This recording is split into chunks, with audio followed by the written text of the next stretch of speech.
السلام علیکم، میں کمیل زیدی اور علی جواز زیدی آپ سبھی کا اپنے یوٹیوب چینل میں تہہ دل سے استقبال کرتے ہیں۔ حضرات، آج ہم موجود ہیں علی جناب مولانا جنان اصغر مولائی صاحب کے دولت خانے پر۔ یہاں پر ہمارا آنے کا مقصد ہے عید مبارکہ کے بارے میں مولانا سے کچھ گفتگو کرنے کا۔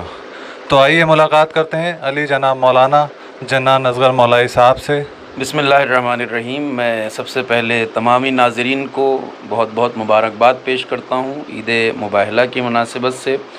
اور مبارکباد دیتا ہوں آپ حضرات کو کہ آپ نے ایک بہترین چینل کا آغاز کیا ہے، جس سے نوجوان اور ہمارے بچے انشاءاللہ دینی معارف اور مذہبی معلومات سے فائدہ اٹھاتے رہیں گے۔ یہ بہت بڑی خدمت ہے دین کی اور قوم کی۔ اللہ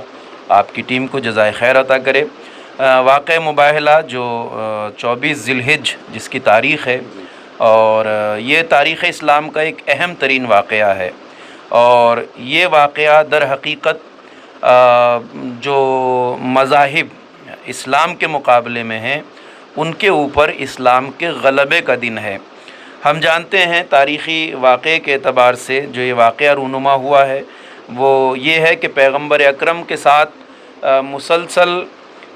ایک مباحثہ اور گفتگو اور مناظرہ جاری رہا ان علماء کا جن کا تعلق عیسائی مذہب سے تھا۔ ظاہر سی بات ہے، جب اسلام آیا اس وقت زیادہ غلبہ پوری دنیا میں عیسائی مذہب کا تھا، اور عیسائی علماء کو اس معاشرے اور سماج میں عزت اور احترام کی نظر سے دیکھا جاتا تھا، اس لیے کہ حضرت عیسیٰ علیہ السلام اللہ کے آخری پیغمبر حضرت محمد مصطفیٰ سے پہلے صلی اللہ علیہ وآلہ وسلم ان سے پہلے آنے والے آخری پیغمبر تھے۔ اس لیے وہ علماء اپنے آپ کو حق پر مانتے تھے، اور وہ اس بارے میں کہ جناب عیسیٰ اللہ کے فرزند ہیں، اللہ کے بیٹے ہیں، اور جو نظریات انہوں نے اپنے عیسائی مذہب کے بارے میں بنا لیے تھے جس میں بہت تحریف اور بدلاؤ آ چکا تھا، اس کے لے کر وہ حضرت عیسیٰ کے مذہب کی اور اپنے عیسائی مذہب کی حقانیت کے بارے میں پیغمبر سے بحث و مباحثہ کرتے تھے۔ رسول اکرم نے بہت سے دلائل، بہت سی ثبوت، بہت سے تاریخی حقائق کو ان کے سامنے رکھا، اور ان کے اس اعتراض کا جواب بھی قرآن کی روح سے دیا گیا کہ جب انہوں نے کہا کہ حضرت عیسیٰ کے اللہ کا بیٹا ہونے پر ایک سب سے بڑی دلیل یہ ہے کہ ان کی ماں ہیں لیکن باپ نہیں ہیں، اللہ کی طرف سے حکم آیا کہ اے رسول ان سے کہہ دو کہ عیسیٰ کی مثال بھی آدم کے جیسی ہے، ہم نے عیسیٰ کو بغیر باپ کے پیدا کیا ہے مگر آدم کو تو بغیر ماں باپ کے پیدا کیا ہے۔ اگر یہ دلیل ہو کہ وہ صرف ماں انہیں ان کی والد نہیں ہیں تو اور اللہ کے بیٹے ہیں، تو اس سے زیادہ دلیل تو حضرت آدم کے لیے بنتی ہے۔ بہرحال یہ ایک طریقہ ہے کہ یہ ایک رائج طریقہ رہا ہے کہ جب دلیل اور استدلال سے کوئی انسان کسی بات کا قائل نہ ہو، جب بحث اور مباحثے سے اور علمی دلیلوں سے کوئی انسان کسی بات کو قبول کرنے پہ آمادہ نہ ہوتا ہے، ہر انسان بحث کرنے کا عادی ہوتا ہے، اپنے کو حق سمجھتا ہے، سچ سمجھتا ہے، اور اس نظریے سے ہٹنا نہیں چاہتا۔ اس کے سامنے آپ عقلی نقلی کتنی بھی دلیلیں رکھ دیجئے وہ نہیں مانتا ہے۔ یہی اس مسئلے میں ہو رہا تھا۔ مسلسل پیغمبر اکرم کے سمجھانے اور دلیلیں پیش کرنے کے باوجود جب اس طبقے نے رسول اللہ کی حقانیت کو نہیں مانا اور اپنے مذہب کو حق کہتے رہے، تو مرحلہ حکم خدا سے یہ آیا کہ اے رسول، اگر یہ اس کے باوجود کہ ہم نے تمہیں علم دے دیا ہے اور تم نے ان کے اوپر حجت تمام کر دی ہے، پھر بھی اگر یہ کٹ حجتی کرتے ہیں اور تمہاری بات کو ماننے کے لیے، تسلیم کرنے کے لیے تیار نہیں ہیں، تو ان سے کہہ دو کہ ہم اپنے نفسوں کو لائیں، تم اپنے نفسوں کو لاؤ، ہم اپنی عورتوں کو لائیں، تم اپنی عورتوں کو لاؤ، ہم اپنے بیٹوں کو لائیں، تم اپنے بیٹوں کو لاؤ، اور ہم مباہلہ کریں اور پھر اللہ کی لعنت کو جھوٹوں پر قرار دیں، جو جھوٹے ہیں ان پہ اللہ کی لعنت ہو۔ اس طے قرارداد کے بعد، اور ظاہر سی بات ہے مباہلے کا طریقہ ہی یہ ہوتا ہے کہ مد مقابل جو اپنے آپ کو حق سمجھتا ہے، سچ سمجھتا ہے، وہ اپنے حقانیت اور سچائی کی دلیل میں خود آئے، اپنے عزیزوں کو لے کے آئے جو اس کے بہترین پسندیدہ، جن سے وہ محبت کرتا ہے، جو ان کا زندگی کا اثاثہ ہوتے ہیں، انہیں لاتا ہے، اور پھر وہ مباہلہ ہوتا ہے، یعنی اللہ کی لعنت ہو اس گروہ پر جو جھوٹا ہو۔ ظاہر سی بات ہے۔ تو اب پیغمبر اکرم صلی اللہ علیہ وآلہ وسلم 24 ذی الحجہ جو یہ مباہلے کی تاریخ ہے، یہی وہ طے دن تھا جو دونوں گروہوں کے درمیان تھا کہ ہم مباہلے کے لیے پیغمبر آمادہ ہو گئے، وہ لوگ بھی آمادہ ہو گئے، وقت طے کر لیا گیا، اور کہا جاتا ہے کہ نصارائے نجران، یعنی نجران ایک ایریا تھا، علاقہ تھا، وہاں کے یہ لوگ تھے، اور وہاں پیغمبر اکرم جب پہنچے ہیں تو شان یہ ہے رسول اللہ کی کہ آپ اس موقع پر خود تشریف لے گئے بنفس نفیس، یعنی سب سے پہلے مقابلے میں اپنے آپ کو رکھا، اپنے نفس یعنی اپنی جان کی جگہ پر امیر المومنین حضرت علی ابن ابی طالب علیہ السلام کو رکھا، اپنی عورتوں کی جگہ اپنی بیٹی صدیقہ طاہرہ حضرت فاطمہ زہرا سلام اللہ علیہ کو ساتھ لیا، اور اپنے بیٹوں کی جگہ